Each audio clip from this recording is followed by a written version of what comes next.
मेरा नाम है वैभव और आज हम पढ़ेंगे डी एवं एफ ब्लॉक के तत्व का भाग 22। अभी तक हम 21 भाग पढ़ चुके हैं। आज हम 22वें भाग पर दृष्टि डालेंगे और इसे अच्छे से समझेंगे। तो चलिए फिर देर किस बात की है, शुरू करते हैं।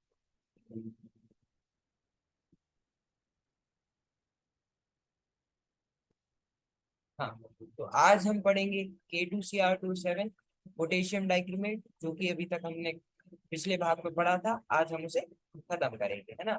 उसके बाद हम KMnO4 पोटेशियम परमैंगनेट के बारे में पढ़ेंगे और अच्छे से समझेंगे कि इसकी काफी कैरेक्टरिस्टिक्स प्रॉपर्टी, मतलब इसकी अभिक्रिया, है ना, रासायनिक अभिक्रिया, हर चीज हम आज पढ़ेंगे।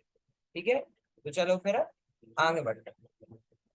हाँ, इस प्रकार अम्लीय पोटेशियम डाइक्रोमेट आयोडाइड का ऑक्सीकरण आयोडाइन में, सल्फाइड का सल्फर में, टिन 2 का टिन 4 में तथा आयरन 2 लवण का आयरन 3 लवण में करेगा। अर्ध अभिक्रियाएं निम्न, है ना। ये हाफ रिएक्शन अर्ध अभिक्रियाएं दी हुई है। देखो, हमें पता है जो पोटेशियम डाइक्रोमेट है वह एक ऑक्सीकारक है, एक ऑक्सीडाइजिंग एजेंट है जो दूसरों का ऑक्सीकरण करता है ना। तो वह ऑक्सीकरण में आयोडीन को है, मतलब जो आयोडाइड है I- उसे वो आयोडीन में, है ना, और सल्फर को टिन 2 में, है ना, जो Ti10 है उसे +2 से +3 ऑक्सीकरण अवस्था में, आयरन Fe2 को आयरन Fe3+ में, है ना, Fe+2 को मतलब आयरन जो कि +2 की ऑक्सीकरण अवस्था में, उसे +3 की ऑक्सीकरण अवस्था में, है ना, उसके लवण में करता है। तो इनकी अर्ध अभिक्रिया दी हुई है। देखो, 6I- gives 3I2 + 6 इलेक्ट्रॉन, मतलब I- को इसने, मतलब पोटेशियम डाइक्रोमेट में I- को I2 में बदल दिया। I- मतलब इसका ऑक्सीकरण अवस्था कितनी है, -1, और I2 मतलब शून्य, है ना। I2 इसकी ऑक्सीकरण अवस्था कितना होगा, शून्य होगा। तो -1 से शून्य मतलब 1 इलेक्ट्रॉन लिया, है ना। -1 से जब हम शून्य जाएंगे तो 1 इलेक्ट्रॉन लिया, है ना।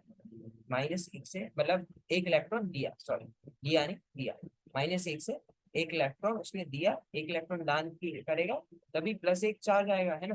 तो -1 +1 से क्या हो गया, शून्य हो गया। तो -1 से जब वह शून्य में गया तो क्या हुआ, ऑक्सीकरण हुआ, है ना। तो हमें पता है पोटेशियम डाइक्रोमेट ऑक्सीकारक है, उसने 6I- को मतलब I- को I2 में बदल दिया। ऐसे ही H2S को उसने सल्फर में बदल दिया, है ना। H2S को किसमें, सल्फर में बदल दिया। इसमें भी इसका क्या हुआ, ऑक्सीकरण हुआ है। ऐसे ही Sn2+ को इसने Sn4+ में बदल दिया। कैसे, Sn2+ नाम यही हमें दिख रहा है कि +2 मतलब उसका ऑक्सीकरण अवस्था Sn का कितना है, +2, और उससे वह बदला किसमें है, +4, है ना। Sn+4 में मतलब उसकी ऑक्सीकरण अवस्था कितनी है, +4, है ना। जब हम +2 से +4 में जाएंगे तो इसका मतलब क्या हुआ, ऑक्सीकरण हुआ है ना, ऑक्सीकरण हुआ है ना, मतलब 2 इलेक्ट्रॉन और दिए। +2 मतलब 2 इलेक्ट्रॉन दिए थे, +4 मतलब 4 इलेक्ट्रॉन दिए, मतलब इनने 2 इलेक्ट्रॉन का दान और दिया है। मतलब यहाँ पे भी पोटेशियम डाइक्रोमेट ने क्या किया है, ऑक्सीकरण किया है ना। ऐसा ऑक्सीकारक है, मतलब ऑक्सीकारक है, तो Sn2+ का Sn4+ ऑक्सीकरण हो गया, है ना।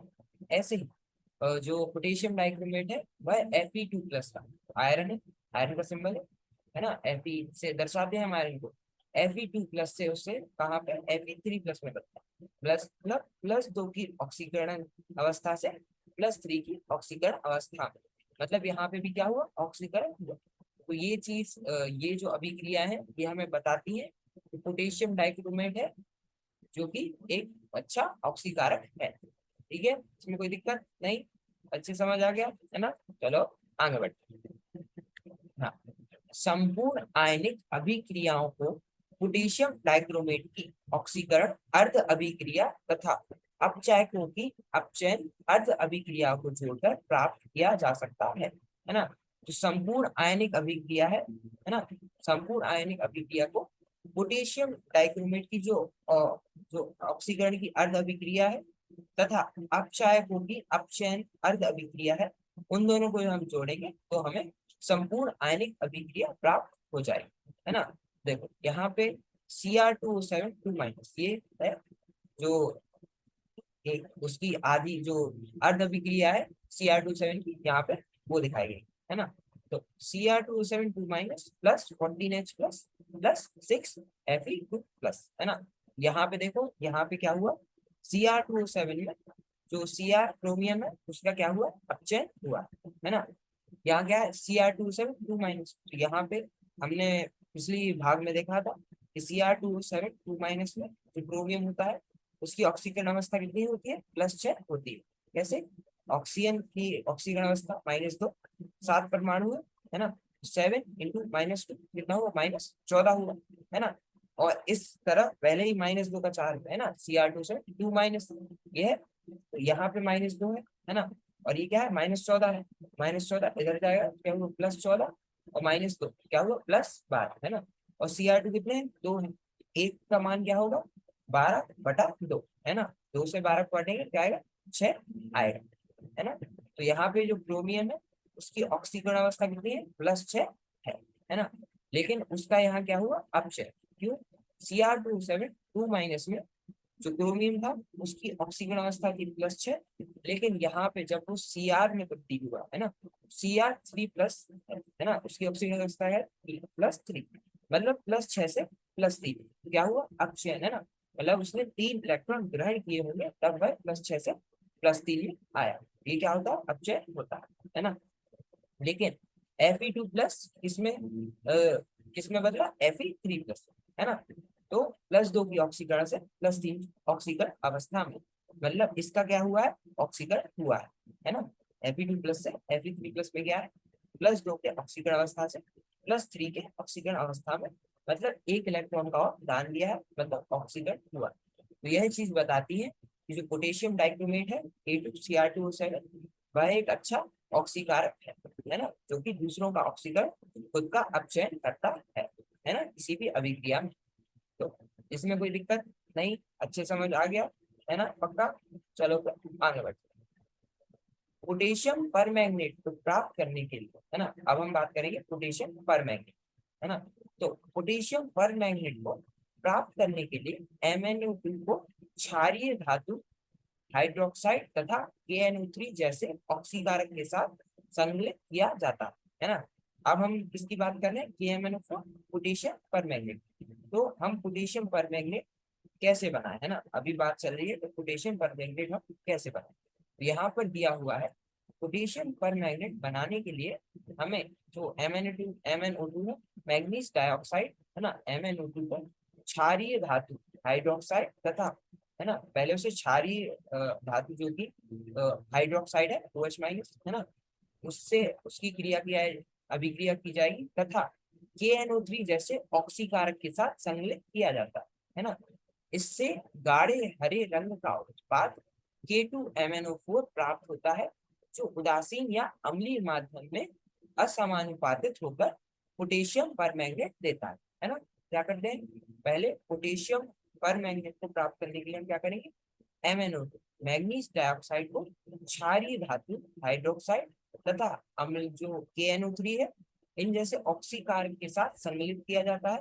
उसके बाद क्या होगा, एक गाढ़े हरे रंग का उत्पाद जिसे हम K2MnO4 कहते हैं, है ना, पोटेशियम मैग्नेट K2MnO4 प्राप्त होता है, जो उदासीन या फिर अम्लीय माध्यम में, है ना, उदासीन या फिर अम्लीय माध्यम में असमानुपातित होकर पोटेशियम परमैंगनेट देता है ना। क्या देता है, पोटेशियम परमैंगनेट, इसमें कोई दिक्कत नहीं।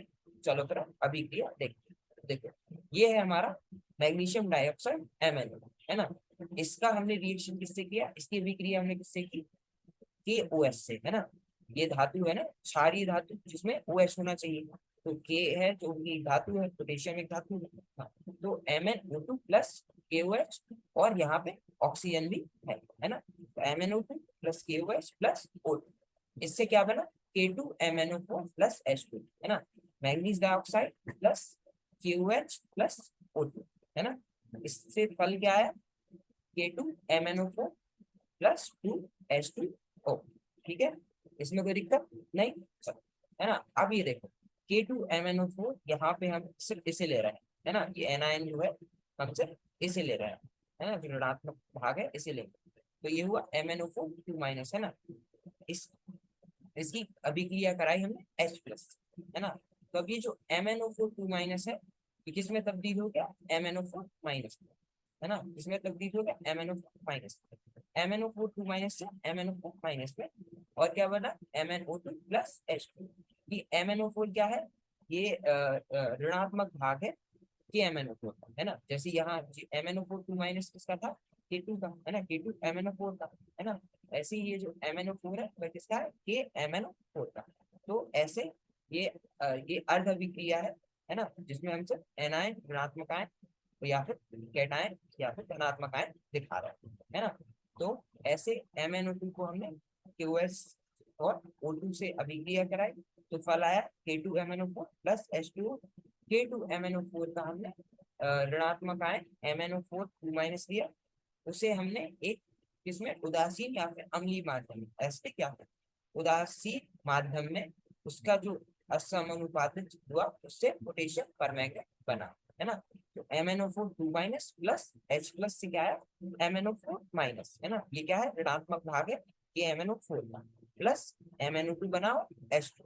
तो ऐसे हम MnO2 से KMnO4 बनाते हैं, है ना, यह प्रक्रिया है जिससे हम पोटेशियम परमैंगनेट KMnO4 बनाते हैं। कैसे, MnO2 लिया, उसे क्षारीय धातु हाइड्रोक्साइड तथा KNO3 जैसे ऑक्सीकारक के साथ संयोजित किया, उससे क्या हुआ, एक गाढ़े हरे रंग का उत्पाद K2MnO4 प्राप्त होता है, जो कि उदासीन या फिर अम्लीय माध्यम में असमानुपातित होकर पोटेशियम परमैंगनेट देता है ना। इसमें कोई दिक्कत, ये रिएक्शन है MnO2 plus KOH plus O2 से क्या मिला, K2MnO4 प्लस H2O, है ना। K2MnO4 का हमने ऋणात्मक भाग लिया, MnO4 2 माइनस, उसमें हमने देखो अम्लीय माध्यम था, तो अम्लीय माध्यम में क्या होता है H प्लस निकलता है ना, तो MnO4 2 minus plus H plus क्या बना MnO4 minus plus MnO2 plus H2O, है ना।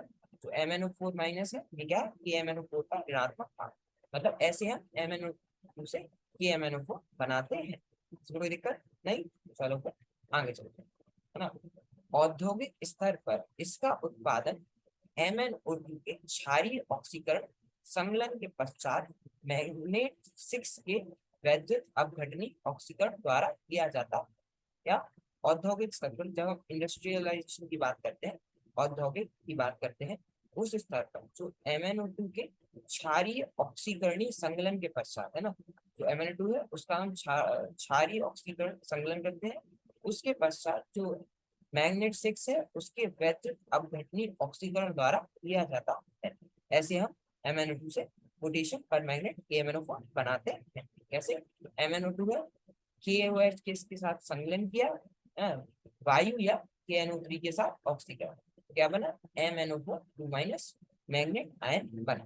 ठीक है, इसमें कोई दिक्कत नहीं, अच्छे समझ आ गया, है ना। चलो फिर आगे बढ़ते हैं। MnO4 2 माइनस क्षारीय विलयन में वैद्युत अपघटनी ऑक्सीकरण, है ना, कैसा क्षारीय विलयन, यहाँ पे बेसिक, है ना, क्षारीय मतलब बेसिक, है ना, अम्लीय मतलब एसिडिक, क्षारीय मतलब बेसिक।